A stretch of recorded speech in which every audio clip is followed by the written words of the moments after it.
Que a graça, a paz, o amor de Deus esteja conosco. Que neste momento de comunhão e de reflexão na palavra de Deus, Ele nos dê a sabedoria para ouvirmos a sua voz, sensibilidade para estarmos atentos ao seu querer e o compromisso para fazermos aquilo que Ele nos pede. Mas hoje leremos apenas um versículo do livro do Evangelho de Mateus, no capítulo 28, o verso 19. Mateus 28, 19. É um texto muito conhecido. Vão e façam discípulos de todas as nações, batizando-os em nome do Pai, do Filho e do Espírito Santo. No último domingo, embora à distância, nós celebramos a Páscoa. Continuamos ainda isolados e estamos prontos a ouvir a voz de Deus que tem algo a nos falar. No último domingo, relembramos que a morte não tem poder sobre a vida porque Cristo ressuscitou. Mas, um domingo depois da Páscoa, nós somos desafiados a nos perguntarmos: Jesus ressuscitou, e agora? O que vai ser? O que devemos fazer? Em outras palavras, e depois da Páscoa, o que vem para a vida dos cristãos? Os relatos dos evangelhos nos dizem exatamente como as coisas estavam mesmo após a ressurreição de Cristo.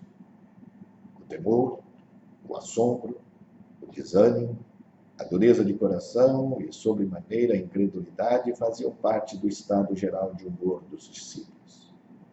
O medo era tamanho que eles estavam escondidos com as portas trancadas por medo dos seus patrícios judeus.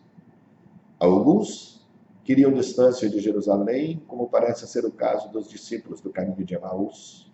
Outros, como o caso de Tomé, por exemplo, o paradeiro era ignorado até mesmo pelos demais apóstolos. A nossa situação não é muito diferente. Nós, especialmente neste momento, estamos atemorizados, estamos assombrados. Muitos estão desanimados e tantos outros talvez incrédulos. Afinal, as notícias da última semana não são nada animadoras. Como já se esperava, o avanço dos casos de contaminação pelo coronavírus nos fazem cair na realidade de que ainda estamos muito longe da eficiência no que diz respeito ao controle e à capacidade de agirmos corajosa e racionalmente com vistas às medidas de não contaminação pelo vírus. O nosso povo continua nas ruas, as pessoas não percebem a gravidade do momento e por isso continuam espalhando o vírus e ajudando a matar outros, ajudando a levar outros à enfermidade. Desta forma, nós vimos os casos de contaminação e de morte pelo coronavírus crescerem assustadoramente diante dos nossos próprios olhos, sem que quase nada possamos fazer. Não bastasse isso, nós assistimos em diversos níveis a um doloroso espetáculo de confrontos egoísticos que pouco revelam de preocupação com a nação, de preocupação com seus habitantes e da necessidade de busca do bem comum, mas que, por outro lado, são extremamente reveladores do caráter e da alma humanas no que concerne a colocar sempre em primeiro lugar a luta pelo poder e por afirmações narcisistas. Desta forma, nós perdemos no decorrer desta semana o nosso ministro da Saúde. E nós o perdemos não por questões técnicas, mas por questões meramente políticas pautadas nesse princípio narcisista do orgulho ferido e necessitado de reparação. E assim, nós continuamos a nossa caminhada sem termos muito claro qual o rumo nós haveremos de tomar a partir de agora. Para agravar tudo isso, parece-me que nós estamos profundamente desorientados no que diz respeito ao posicionamento que nós devemos tomar.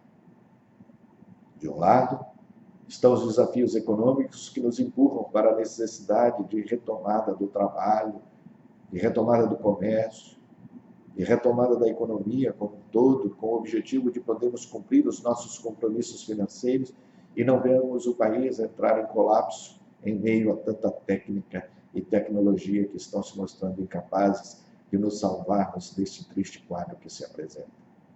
Mas, por outro lado, nós somos desafiados à solidariedade. Nós somos desafiados ao isolamento para que possamos nos proteger e protegermos a humanidade do vírus. No meio de tudo isso, o medo nos assola. Por um lado, o medo da impossibilidade de subsistência econômica em meio e depois da pandemia, e por outro, da morte e da perda de entes queridos para a enfermidade. Talvez nós estejamos na mesma encruzilhada em que estavam os discípulos de Jesus, sem saber para onde ir e o que fazer. E a grande pergunta que temos neste momento talvez seja: o que fazer depois da Páscoa? O que fazer depois da ressurreição? Os evangelhos nos conservaram as memórias e os atos redentivos daqueles dias que se seguiram à ressurreição. Jesus restaura Pedro, corrige e encoraja Tomé, abre o entendimento e aquece o coração dos discípulos do caminho de Emaús, aparece aos 11 e aos que com eles estavam, dá-lhes o dom do Espírito e a autoridade de perdoar os pecados pela proclamação do Evangelho da Graça. Tendo sido necessário, no momento em que os discípulos, atônitos e perplexos diante da ressurreição de seu mestre, o viam ascender às alturas, dirigir-lhe umas palavras que talvez fossem muito duras para aquele momento. Varões galileus, por que estáis olhando para os céus? Esse Jesus que dentre vós foi assunto ao céu, virá do mesmo modo como viste subir. Em outras palavras, voltem os olhos para a realidade, porque vocês não sabem o que está acontecendo. Vocês não têm claro o que fazer. Depois disso, resta claro nos evangelhos que o compromisso dos discípulos com Cristo ressuscitado levou-os ao enfrentamento de situações adversas, uma vez que lhes sobreveio ameaças de morte, perseguições, prisões, toda sorte de discriminação, aos quais nos faz compreender que com a Páscoa ressurgiu a esperança, mas também a necessidade de um compromisso de fé autêntica, um compromisso de fé que seja comprometido com Deus e com a comunidade, com as pessoas que estavam à volta dos discípulos. Foi necessário que os discípulos fincassem o pé na realidade, fincassem os pés no chão da vida, para poderem realizar a missão que fora deixada pelo Cristo ressurreto. Vivemos hoje no Brasil um tempo de frouxidão de compromisso por uma boa parte de cristãos. Não há compromisso com a realidade histórica e com os seres humanos que estão à nossa volta. A nossa religiosidade brasileira, e especialmente o momento da Igreja Evangélica Brasileira, é caracterizada por uma intensa confusão e polarização de ideias e práticas. Enquanto algumas igrejas que se afirmam detentoras de uma teologia saudável e consistente decrescem, outras tidas como propagadoras de uma teologia disfuncional e enferma proliferam. Nas primeiras, nós temos teólogos com atitudes fortemente críticas e sem compromisso algum com a missão.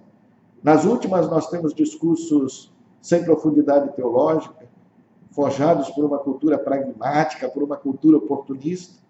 E em meio a essa polarização, nós encontramos uma grande quantidade de evangélicos confusos. Os seus olhos contemplam uma igreja local visivelmente enfraquecida e sem motivação, enquanto seus ouvidos escutam, de um lado, a crítica de alguns para toda e qualquer possibilidade de uma igreja viva e dinâmica, e do outro, o pragmatismo daqueles que insistem em vender pacotes para o crescimento instantâneo da igreja a qualquer custo. Paralelamente a essa confusão, nós temos assistido ao surgimento de pastores e comunidades que, do ponto de vista daquilo que os olhos veem, se fortalecem, se transformam em líderes e comunidades influentes na sociedade.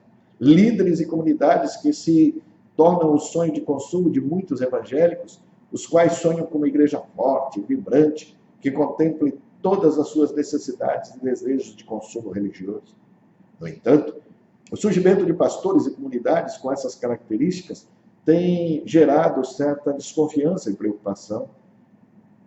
E isso acontece na medida em que nem sempre vem acompanhado de uma consistência teológica e de uma crítica capaz de fazer-nos perceber a verdadeira essência do Evangelho. Tem-se a impressão de que algumas práticas desenvolvidas por esses se dão muito mais pelo modismo do que por convicção. Ou seja, agem e atuam muito mais pelo que está na moda que por qualquer convencimento teológico ou doutrinário que lhes dê consistência e segurança do que por qualquer convencimento teológico e doutrinário que lhes proporcione a crítica capaz de fazê-los levar as suas comunidades a serem verdadeiramente atuantes e portadoras de uma mensagem de salvação e de transformação do mundo em que nós vivemos. Especialmente entre alguns pastores e comunidades que se tornaram mais conhecidas, seja na mídia ou no meio evangélico brasileiro, tem se tornado pop dizer-se uma igreja grande, com grandes celebrações, com realização de milagres e sinais extraordinários, mesmo sem saber exatamente o que isso deve significar teologicamente e quais são as suas implicações, ou deveriam ser as suas implicações para a vida diária do nosso povo. O livro de Atos, por sua vez, registra que a igreja primitiva, após a experiência da ressurreição e o batismo pelo Espírito Santo, a descida do Espírito Santo, melhor dizendo, crescia. Mas crescia porque os primeiros discípulos faziam missão. Mas, mais importante, esta igreja tinha características especialmente descritas em Atos 2, 42 a 47, que diz: perseveravam na doutrina dos apóstolos, na comunhão, no partir do pão e nas orações. Em toda a alma havia temor e muitas maravilhas e sinais se faziam pelos apóstolos. E todos os que criam estavam juntos, tinham tudo em comum, vendiam as suas propriedades e bens e repartiam com todos, segundo cada um havia de mistério. E perseverando unânimes todos os dias do templo, partiam o pão de casa em casa, comiam juntos com alegria e singeleza de coração, louvando a Deus e caindo na graça de todo o povo. E todos os dias acrescentava o Senhor à igreja aqueles que se haviam de salvar. Diante de todo esse quadro, em meio ao evento da pandemia, é necessário que nos perguntemos sincera e criticamente a respeito do nosso compromisso com o Evangelho do Reino, a respeito do nosso compromisso com as demandas decorrentes da nossa comunhão com Cristo ressuscitado. Pois hoje o que vemos? Infelizmente, nós vemos boa parte da igreja evangélica brasileira repercutindo na sua forma de ser o mesmo egoísmo e o mesmo individualismo vigentes na sociedade. Vemos uma religiosidade centrada no eu, uma religiosidade centrada nas minhas necessidades, nos meus desejos, uma religiosidade que prega um cristianismo sem cruz. Como diria Dietrich Bonhoeffer, um teólogo alemão, uma igreja que prega uma graça barata. Para Dietrich Bonhoeffer, a graça barata é o perdão dos pecados como algo já dado por certo. E na igreja que prega a graça barata, o mundo encontra cobertura barata de seus pecados, dos quais não se arrepende e, na verdade, não quer se libertar. A graça barata, para ele, em vez de justificar o pecador, justifica o pecado. Resolve tudo sozinho. Nada precisa mudar e tudo pode permanecer como antes. O mundo continua mundo e nós continuamos pecadores na vida piedosa. A graça barata é a pregação do perdão sem arrependimento do pecado. É o batismo sem disciplina. É a comunhão sem confissão de pecados. É a absolvição sem confissão pessoal. A graça barata, diz ele, é a graça sem discipulado. É a graça sem cruz. É a graça sem Jesus encarnado. Essa é a graça que atrai os consumidores e pessoas que se autovalorizam no mundo evangélico da atualidade. Não há conversão, mas há convencimento diante de um Deus que pode dar todas as coisas ou que não fará nada diante dos filhos que se apresentarem diante do trono santo, o espetáculo diário de seus pecados e rebeldia. Nós somos tentados por essa graça barata, uma graça que não conduz ao arrependimento, que não conduz à verdadeira e profunda mudança de vida. Nós somos tentados a essa graça que só oferece bênçãos. Nós a acessamos por conveniências ou por medo do inferno. Como já disse o Juan Carlos Ortiz em seu livro, O Discípulo, em linguagem muito simples, mas plenamente compreensível, com Jesus também é assim. Ele é nosso Salvador, é nosso médico. Tudo isso é verdade. Mas nós não podemos recortar Jesus em partes e escolher apenas o que nos agrada mais. Porque quando fazemos isso, nós estamos nos comportando como criancinhas que recebem uma fatia de pão com geleia, lambem a geleia e depois devolvem o pão. A mãe passa um pouquinho mais de geleia e novamente elas lambem a geleia e devolvem o pão. O Senhor Jesus é o pão da vida e talvez o céu possa ser comparado ao doce. Mas nós temos que comer o pão e a geleia. Seria muito interessante se diz ele, seria muito interessante se durante um congresso de teólogo eles chegassem à conclusão de que não existe céu e nem inferno. E aí ele pergunta quantas pessoas permaneceriam em suas igrejas depois que tal descoberta fosse divulgada. A maioria sairia. Se não existisse céu e nem inferno, para que eu estou vindo à igreja? Perguntariam eles. Porque muitas pessoas têm frequentado a igreja apenas por causa da geleia, atendendo seus próprios interesses. Estão frequentando as igrejas para se curarem, para escaparem do inferno, para chegarem ao céu. Estão seguindo o que Juan Carlos Ortiz chama de quinto evangelho. O evangelho daqueles que não querem compromisso. O evangelho daqueles que não querem mudança. O evangelho daqueles que não querem se comprometer com o próximo. Achamos que fé é a capacidade de mover a mão de Deus em nosso favor. E nesse sentido, Deus é um bonachão que espera as obras de seus filhos para posteriormente mover as suas mãos e abençoá-los. Temos que nos esforçar. Temos que ser bonzinhos para que o papai possa dar a mesada pela obediência. No entanto, a fé é algo diferente. A fé é uma resposta a Cristo, onde nos movemos nele. A fé viva é uma resposta ao discipulado, onde me movo, onde eu vivo, onde eu morro com Cristo. A fé viva nos coloca no caminho da cruz. Eu creio em Cristo Jesus e vivo em Cristo Jesus e morro por Cristo Jesus. E nesse sentido, obedecer significa sacrificar-se. Obedecer significa ir para a cruz, negar-se a si mesmo. Este momento de pandemia tem sido extremamente propício para pensarmos essa religiosidade de graça barata. Onde estão os cultos de milagre? Onde estão os lenços ungidos? Onde está a teologia da prosperidade, o triunfalismo? Onde estão esses pastores e comunidades? Eles não curam tudo? Não têm o poder contra qualquer doença? Por que agora, então, neste momento, não impõem as mãos para curar os infectados pelo coronavírus? Por que os dons de cura e os lenços ungidos não servem para este momento? Portanto, essa epidemia tem também o seu lado positivo. Ela está sendo útil para desmascarar a falsidade de uma religiosidade sem cruz e sem sofrimento. Ela está servindo para desmascarar essa teologia que não leva ao encontro de Deus e o Cristo ressuscitado, mas tão somente infla o egoísmo e o individualismo daqueles que, em nome do cristianismo, querem cada vez mais para si e se esquecem de seu irmão que sofre, que passa fome, que tem sede, que tem necessidade. Essa religiosidade, no momento da pandemia, revela-se mentirosa, porque é um engodo. O dinheiro, o poder, a prosperidade econômica e as promessas de cura não salvam neste momento de pandemia.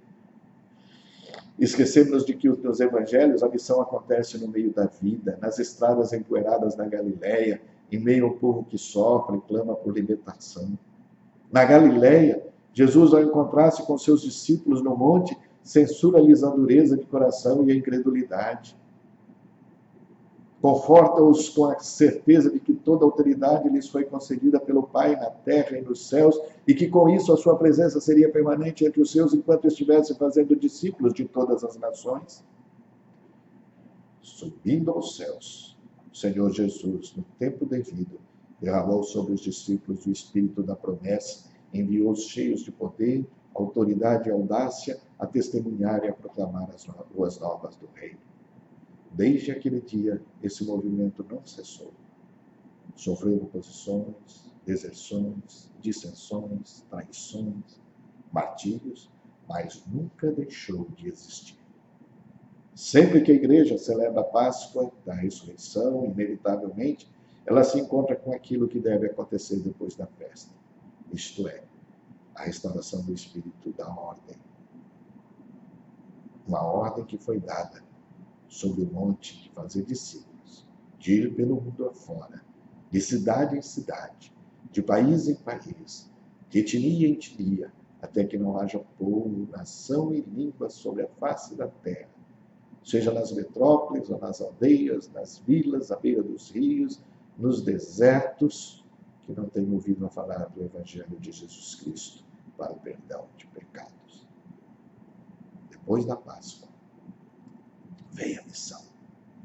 Páscoa sem missão é tão incoerente e inútil quanto a Páscoa dos ovos de chocolate e de coelhinho. O Espírito do ressuscitado está presente na comunidade cristã. O Espírito derramado em Pentecostes é o Espírito do movimento das missões. É o Espírito que empurra a igreja ao encontro do mundo, que direciona os passos da comunidade de fé para os contextos de alienação, marginalização, dor, para os contextos de desumanidade em geral. Uma igreja em si mesmada, que utilize o melhor dos seus recursos humanos, financeiros, tecnológicos e que invista a maior parte da sua energia, do seu tempo e da sua espiritualidade com atividades para o interior de si mesma, é uma comunidade que celebrou a Páscoa, mas não fez Páscoa. Celebrou a ressurreição, mas ela mesma não experimentou coisa alguma da ressurreição. O Cristo redivivo que vive na sua igreja é o missionário do Pai que, neste exato momento, está em plena ação missionária do mundo. Ele continua buscando os perdidos, ele continua perdoando os pecados, ele continua curando vidas, ele continua libertando os oprimidos, ele continua lavando os pés daqueles que sofrem, ele continua abrindo os olhos daqueles que não veem, ele continua matando a fome daqueles que têm fome e matando a sede daqueles que têm sede. Ele continua salvando os que creem. Continua fazendo isso ordinariamente por meio da sua igreja e extraordinariamente por meios que só ele sabe quais. Todavia, em sua ressurreição e na sua ascensão, ele quis contar com a cooperação, com o trabalho, com o compromisso dos seus discípulos em todos os tempos e em todos os lugares. Para isso, ele nos empoderou com o Espírito Santo. Por isso, ele nos legou os meios de graça, a fim de que estivéssemos sempre supridos para cumprir a ordem dada. Ressurreição de Cristo e missão da igreja são verdades inseparáveis. Fazem parte do núcleo credal e da essência do cristianismo. Um cristianismo sem missão é um cristianismo que ainda não ressuscitou. Um cristianismo sem compromisso de vida, sem compromisso com quem está ao nosso redor, é um cristianismo que ainda está morto, como estavam mortos de medo, de desânimo, e pela dureza do coração, pela incredulidade daqueles primeiros discípulos de Jesus. Que todos nós estejamos conscientes que depois da ressurreição, o que nos cabe fazer enquanto peregrinos aqui, a nossa tarefa é fazer discípulos, batizar, ensinar a todos a viver a vida do reino pelo Evangelho de Cristo.